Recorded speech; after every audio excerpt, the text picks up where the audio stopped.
Hello guys, स्वागत है आप सभी का मेरे YouTube channel city teaching point पर। जैसा कि आप सभी को मैंने पिछली कक्षा में संविधान निर्माण से रिलेटेड कुछ कक्षाएं आपको दी है। मैंने आपको बताया था कि संविधान के कुछ ऐसे भी पार्ट्स हैं जो आपके एग्जाम के पॉइंट ऑफ व्यू से बहुत ही इम्पोर्टेंट हैं। तो आइए हम लोग आज बात करते हैं। सबसे पहले संविधान में हमारे मौलिक अधिकार और संविधान में जो हमारे आपात उपबंध हैं, इनसे रिलेटेड जो आपके इंपोर्टेंस पॉइंट है उन सभी पर एक एक करके आज हम लोग डिस्कस करेंगे। सबसे पहले मैं आपको बता दूं, ये आपकी जो कक्षा है ये पेपर 2 से रिलेटेड है। याद रखिएगा, ये आपके पेपर 2 से रिलेटेड है और पेपर 2 का ये है सोशल साइंस का पार्ट। पेपर 2 को आपको निकालने के लिए बहुत ही इंपोर्टेंट हो जाता है आपके सामने कि आपका सोशल अर्थात सामाजिक विज्ञान बहुत ही अच्छे तरीके से होनी चाहिए, ताकि आप अच्छे से और आसानी से पेपर 2 का क्रैक कर सकें। तो आइए आज हम लोग स्टार्ट करते हैं। सबसे पहले हम लोग जानते हैं कि मूल या मौलिक अधिकार, आप मौलिक अधिकार भी इसे कह सकते हैं और मूल अधिकार भी कह सकते हैं, जिसे आप उर्दू में बोलते हैं बुनियादी हुकूक। क्या बोलते हैं? तो बुनियादी हुकूक, जिसे हम मौलिक अधिकार या मूल अधिकार भी कहते हैं। तो आइए इनके सबसे इंपोर्टेंट पॉइंट को जानते हैं। कहता है यह संविधान के, जो आपका मौलिक अधिकार है, यह संविधान के, आपको बता दूं कि संविधान को कितने भागों में बांटा गया। पिछली कक्षा मैंने आपको बताया भी है, तो याद रखिएगा कि 22 भागों में संविधान को बांटा गया है। कितने भागों में बांटा गया? तो 22 भागों में बांटा गया। कहता है कि यह संविधान के भाग 3 में वर्णित है। जो आपका मौलिक अधिकार है ये संविधान के भाग 3 में वर्णित है। कहता है कि भाग 3 को, इसी वजह से भाग 3 को संविधान का मेघना कांटा, याद रखिएगा इसको किस नाम से जाना जाता है? याद रखिएगा मेघना कांटा भी कहा जाता है। अगर आपसे पूछ लिया जाए कि बताइए संविधान के किस भाग को मेघना कांटा के नाम से जाना जाता है, तो याद रखिएगा संविधान के भाग 3 को मेघना कांटा के नाम से जाना जाता है। अब इसके बाद में अगला पॉइंट आपको बता दूं कि संविधान बनने के समय, जब हमारा संविधान बन रहा था, संविधान बनने के समय कुल 7 मौलिक अधिकार थे। कितने अधिकार थे? तो 7 मौलिक अधिकार थे। लेकिन 44वें संविधान संशोधन 1978, 44वें संविधान संशोधन 1978 के द्वारा संपत्ति के अधिकार को हटा दिया गया है। जो हमारा इसमें 7 मौलिक अधिकार था, उसमें एक था हमारा संपत्ति का अधिकार। किसका? तो याद रखिएगा कि संपत्ति का अधिकार था। लेकिन जब 44वां संविधान संशोधन हुआ तो उस 1978 में उसमें 7वें संविधान 44वें संविधान संशोधन में संपत्ति के अधिकार को हटा दिया गया। तो याद रखिएगा, अगर आपसे पूछ ले कि वर्तमान में अर्थात अभी मौजूदा समय में कितने हमारे मौलिक अधिकार हैं, तो याद रखिएगा कि वर्तमान में 6 मौलिक अधिकार हैं। मैं आपको एक एक करके उन्हें भी जरूर बताऊंगा। अगला पॉइंट देखते हैं। कहते हैं मौलिक अधिकार को लागू करने के लिए न्यायालय, अर्थात आप कोर्ट जिसको बोलते हैं, मौलिक अधिकार को लागू करने के लिए न्यायालय का दरवाजा खटखटाया जा सकता है। जैसा कि मैं आपको बता दूं, मौलिक अधिकार का मतलब ही होता है जो भी भारतीय नागरिक होता है उनका ये अधिकार होता है, जो मौलिक अधिकार है आपका, तो उसे ये सब मिलना चाहिए। अगर आपको किसी सरकार के द्वारा, अगर आपको किसी भी कारणवश वो नहीं दी जा रही है, तो आप अपना न्यायालय के द्वारा उस अधिकार को प्राप्त कर सकते हैं। इस चीज की अनुमति आपको आपका संविधान देता है। उम्मीद कि आपको समझ में आई होगी। अगला पॉइंट देखते हैं कि मौलिक अधिकार सरकार के, ये बहुत इंपॉर्टेंट लाइन है, याद रखिएगा। मौलिक अधिकार सरकार के महत्व को घटाता है। सरकार के महत्व को घटाता है। तो किसके महत्व को ज्यादा देता है? तो याद रखिएगा कि जनता को ज्यादा महत्व देता है। क्यों? कि आपको इस जगह पे एक चीज बता दूं, हमारा जो भारतीय समाज है ये पूर्णतः रूप से क्या है? एक लोकतांत्रिक देश है। क्या है? तो याद रखिएगा हमारा भारत एक लोकतांत्रिक देश है और लोकतंत्र में क्या होता है, लोकतंत्र में जनता सर्वोपरि होती है और जनता, सत्ता की असल शक्ति जो होती है वो जनता के हाथों में होती है। जनता जिसे चाहती है उसे सत्ता में भेजती है, याद रखिएगा। तो कहता है कि मौलिक अधिकार सरकार के महत्व को घटाता है। वो इस प्रकार, अगर कोई कानून सरकार बनाती है तो आप उसे नहीं ले पाते, लेकिन अगर कोई भी सरकार आपके मौलिक अधिकार का हनन करे, आपके मौलिक अधिकार को नहीं दे, तो आप उससे छीन के ले सकते हैं। ये आपका अधिकार आपका संविधान देता है। तो आइए एक एक करके हम लोग जानते हैं कि हमारा मौलिक अधिकार क्या है। सभी को ये चीज जानना बहुत ही आवश्यक है। तो सबसे पहले हम लोग जानते हैं कि हमारा जो मौलिक अधिकार पहला है वो है समता या समानता का अधिकार। किसका? समता या समानता का अधिकार, जिसे आपको मैं बता दूं कि समानता का मतलब सभी वर्ग, सभी जाति, सभी धर्म के लोगों को सामान्य अधिकार मिलना, अर्थात सभी वर्ग के लोगों को एक तरीके से देखा जाना।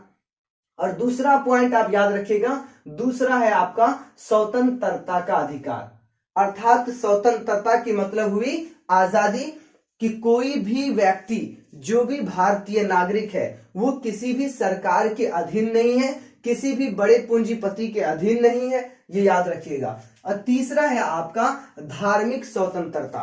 एक एक को हम लोग समझने का पूर्णतः प्रयास करेंगे।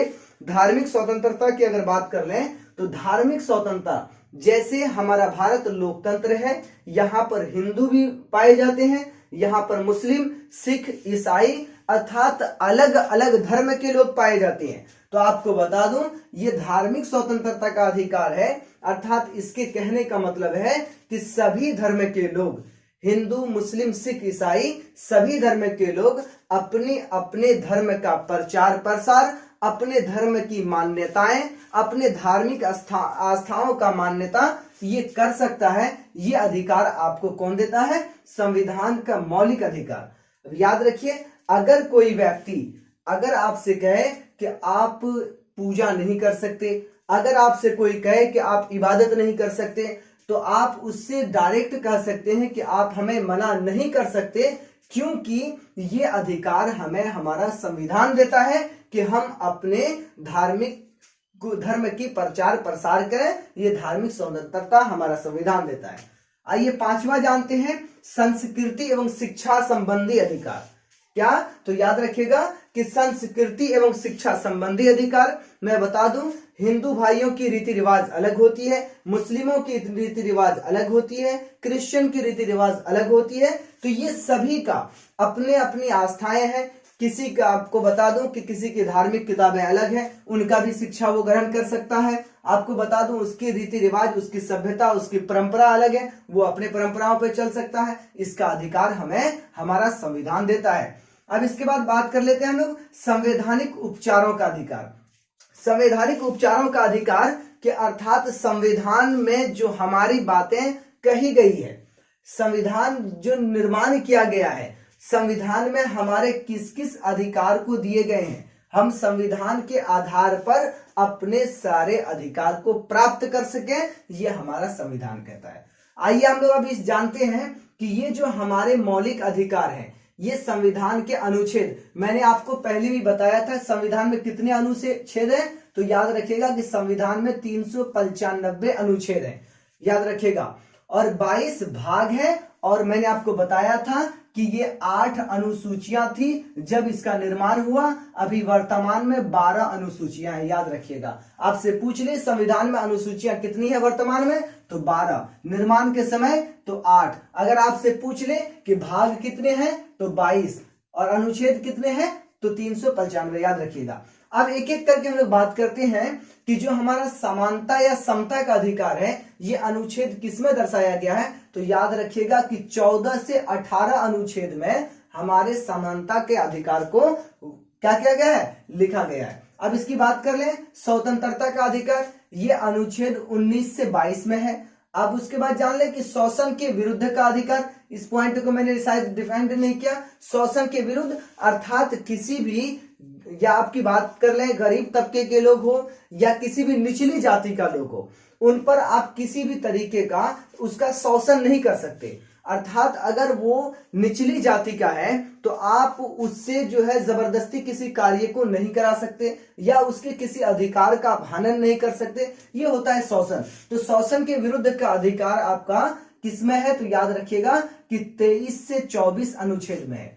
उसके बाद बात कर लेते हैं धार्मिक स्वतंत्रता का अधिकार। ये आपके अनुच्छेद 25 से 28 में वर्णित है। अब बात कर लेते हैं संस्कृति शिक्षा संबंधी अधिकार। ये अनुच्छेद 29 से 30 में वर्णित है। अब बात कर लेते हैं संवैधानिक उपचारों का अधिकार। ये अनुच्छेद 32 में वर्णित है। अब इसके बाद मैं आप लोगों को कुछ खास चीज बताना चाहता हूं, जैसे कि ये सभी पॉइंट आपके सामने हैं, इनसे प्रश्न बनेंगे कैसे, और प्रश्न तो आएंगे भी यहीं से। याद रखिए वो किस प्रकार। आपसे डायरेक्ट ये नहीं पूछेगा कि संविधान में अनुच्छेद कितने हैं, ये तो लगभग सभी को पता होता है। ये अनुच्छेद 95 है, 395। आपसे इस तरह नहीं पूछेगा, आपसे पूछ लेगा कि संविधान के कौन से अनुच्छेद में हमारे शोषण के विरुद्ध का अधिकार को क्या किया गया है, तो वर्णित किया गया है। तो याद रखिएगा इस तरीके से पूछेगा तो आपको दे देगा ऑप्शन में। तो याद रखिएगा 23 से 24 में हमारे शोषण के विरुद्ध का अधिकार है। अब इसके बाद आपके सीटेट एग्जाम के पॉइंट ऑफ व्यू से आपके सामने बहुत ही इंपॉर्टेंट टॉपिक है आपात उपबंध। आपात उपबंध की बात करें अर्थात राष्ट्रपति शासन की बात करें तो याद रखिए आपात उपबंध 3 प्रकार के होते हैं। सबसे पहले याद रखिएगा राष्ट्रपति आपात उपबंध होते हैं, और मैं बता दूं ये आपके संविधान के कौन से अनुच्छेद में है, तो याद रखिएगा अनुच्छेद 352 में वर्णित है। अब उसके बाद बात कर देते हैं राष्ट्रपति शासन की। तो राष्ट्रपति शासन आपके कौन से अनुच्छेद में है, तो याद रखिएगा 356 में है। अब बात कर लेते हैं वित्तीय आपात की। यह अनुच्छेद किस में वर्णित है, तो याद रखिएगा अनुच्छेद 360 में वर्णित है। अब एक एक करके हम लोग जानते हैं कि राष्ट्रीय आपात कब होता है, राष्ट्रपति शासन कब लागू होता है, या वित्तीय आपात कब लागू होता है। तो आइए एक एक करके जानते हैं। सबसे पहले हम लोग जानते हैं राष्ट्रपति आपात ये कब होता है। कहता है इसकी घोषणा 3 आधार पर की जाती है। देश में जब राष्ट्रीय आपात लगाई जाएगी तो इसकी घोषणा किस आधार पर होगी, क्यों लगाई जाएगी राष्ट्रीय आपात, तो याद रखिएगा पहला है कि युद्ध।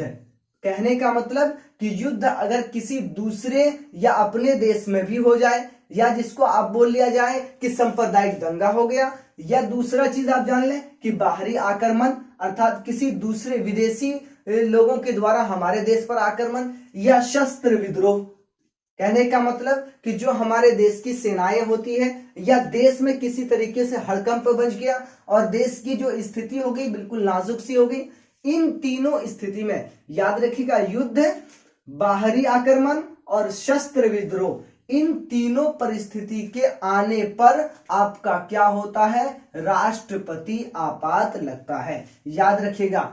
अब इसका कुछ इंपॉर्टेंट पॉइंट हम लोग जानते हैं। कहता है इसकी घोषणा करता कौन है, तो याद रखिएगा इसकी घोषणा राष्ट्रपति करता है।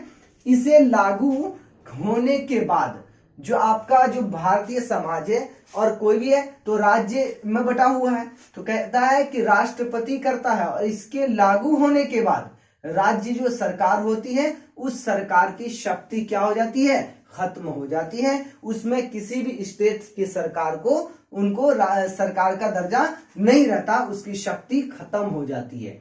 अब बता दूं दूसरा पॉइंट आपके सामने था राष्ट्रपति शासन। ये राष्ट्रपति शासन कब लगता है, कहता है इसे भी राष्ट्रपति ही लागू करता है, और कहता है कि इसकी अवधि 2 माह होती है। कितना, 2 महीना होती है।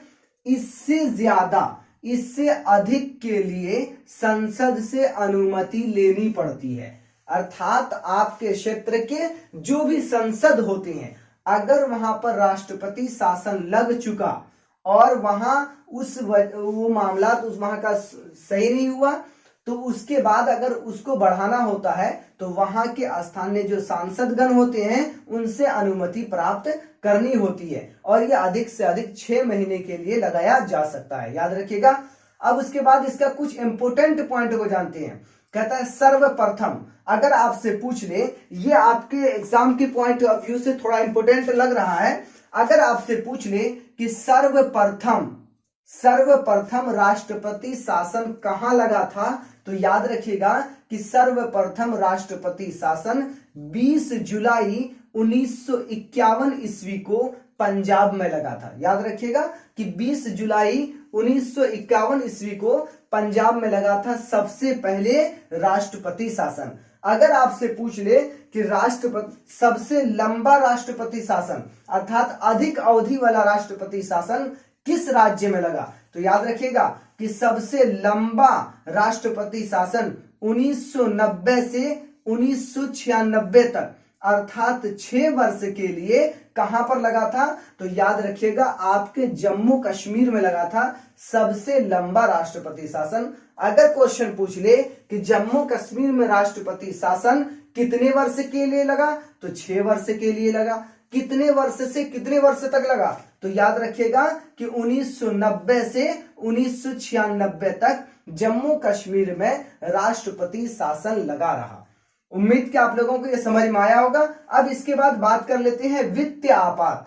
वित्तीय आपात कब लगती है, ये कहता है कि देश में महामारी अर्थात इस तरीके की स्थिति पैदा हो गई कि देश में लोगों को जीना मुश्किल हो रहा हो। और दूसरा स्थिति क्या, भूखमरी अर्थात कहने का मतलब यहां पर आपके देश की अर्थव्यवस्था गिर जाए और होने पर राष्ट्रपति लगाता है। जब इस तरीके की परिस्थिति जब आपके सामने आएगी तो राष्ट्रपति इसकी घोषणा करते हैं और कहता है कि वित्तीय आपात देश की अर्थव्यवस्था पर भी निर्भर होता है। अर्थात कहने का मतलब हुआ कि आपके देश की अर्थव्यवस्था अगर चरमरा सी गई है, अगर आपके देश की अर्थव्यवस्था कमजोर होने लगी है जिसमें कि स्टेट की सरकार इन पर जो है ज्यादा फिक्रमंद नहीं है, तो इस स्थिति में भी वित्तीय आपात लग सकता है। तो ये आपके सामने जितने भी इंपोर्टेंट पॉइंट थे उन सबको मैंने लाने का पूर्णतः प्रयास किया है। और आपके सामने एक और कक्षाएं आएगी जो आपके संविधान से रिलेटेड होगा और संविधान का जो इंपोर्टेंट पार्ट है वो तीनों कक्षाओं के साथ आपका पूर्णतः रूप से किया जाएगा। और इससे ज्यादा आपके संविधान से कुछ और खास पूछने की हमें उम्मीद नहीं लगती है, लेकिन आपके सीटेट के लिए जितना भी इंपोर्टेंट पार्ट है ये बहुत ही वेटफुल है। आप इसे 1 से 2 बार इस वीडियो को अवश्य देखें और आप इसे अपने नोटबुक में जरूर नोट करें। तो चलिए फिर मिलते हैं नेक्स्ट वीडियो में, जब तक के लिए good bye, best of luck.